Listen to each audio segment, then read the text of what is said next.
Let's take the derivative of the inverse cotangent function.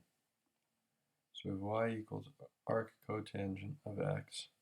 First step is going to be taking the cotangent of both sides. So we have cotangent of y equals cotangent of arccotangent x. The cotangent of arccotangent x is just going to be equal to x because cotangent and arccotangent are inverse functions of each other and cancel each other out. So we have cotangent y equals x. Now let's take the derivative with respect to x of both sides. So we have d dx of cotangent y. And we're going to need to use chain rule here because we are taking the we're differentiating with respect to x a function of y. So that equals d dx of x, which is just going to be equal to 1. So over here, we're using chain rule, dy dx times d dy. Let's clean up that y. D dy of cotangent of y equals 1. And we can go ahead and take that derivative. So dy dx times the derivative of cotangent y with respect to y is going to be the negative cosecant squared of y.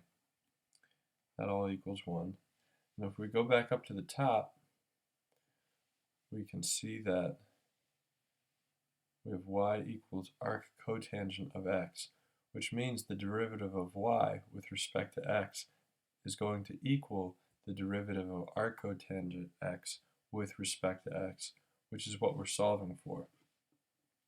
So if we go back down here, we actually want to solve for this. So in order to do that, we can say dy dx, and then divide both sides by negative cosecant squared y. We're going to want to bring the negative up top, so we have negative 1 over cosecant squared of y. Now we have an impasse because we have dy dx, which is what we're looking for, but it's in terms of a function of y. Generally speaking, the inputs that we're going to have access to are going to be the independent variable in terms of x. So we can actually rewrite this derivative in terms of a function of x. In order to do that, we are going to draw a little side place to do our work. We can use this identity right here, cotangent of y is equal to x. And cotangent is the same thing as saying the adjacent side of a right triangle over the opposite side of a right triangle. And so if we have a right triangle that we draw, and we have an adjacent side of x and an opposite side equal to 1, so adjacent side, angle of y, opposite side equal to 1, then the cotangent adjacent, which is x, over 1, is going to satisfy this. So all we have to do now in order to get our function in terms of cosecant is we're going to have to find the hypotenuse first, so we can say opposite squared plus adjacent squared equals hypotenuse squared. The opposite side is given as 1. We already have that. We already have the adjacent side, which is equal to x, so we have x squared. 1 squared plus x squared equals hypotenuse squared. Gotta move the hypotenuse to the left and this bit to the right-hand side of the equation. So we have hypotenuse, taking the square root of both sides, is equal to square root of both sides. The square root of x squared plus 1. So we can put that up here. Square root x squared plus 1. Now, this is actually going to be an absolute value because whenever you're dealing with a reference triangle, you're dealing with a set of vectors. So the bottom vector down here, this has both direction and distance in the I direction.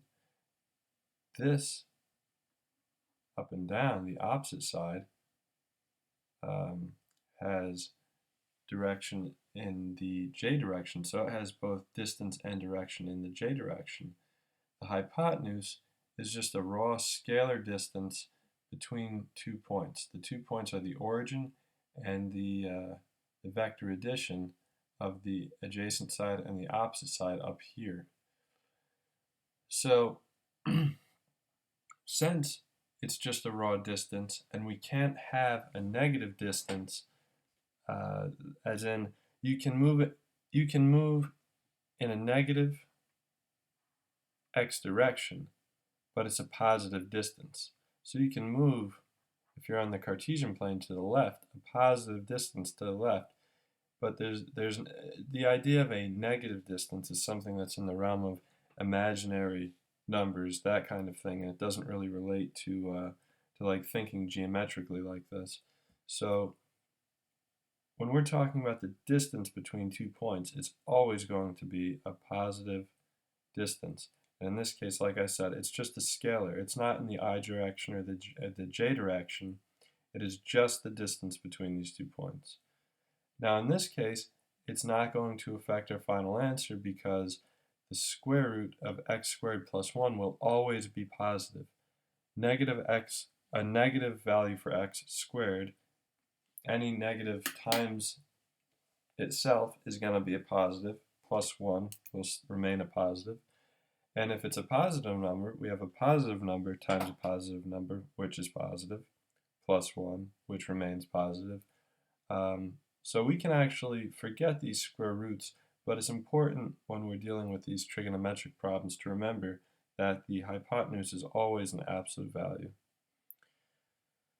So now, remember, we're looking for cosecant, which is going to be the hypotenuse over the opposite side. And so therefore cosecant of y is going to equal the hypotenuse, which is the square root, getting rid of those absolute value signs because this is always positive anyway. That's hypotenuse over opposite, which is going to be 1. So cosecant of y is going to be equal to square root of x squared plus 1. Now that we have cosecant of y, we can replace, we have cosecant of y in terms of x. We can put cosecant squared of y in terms of x also. So dy dx equals negative 1 over square root of x squared plus 1, and that's all going to be squared because it's cosecant squared. Now we move down for our final line.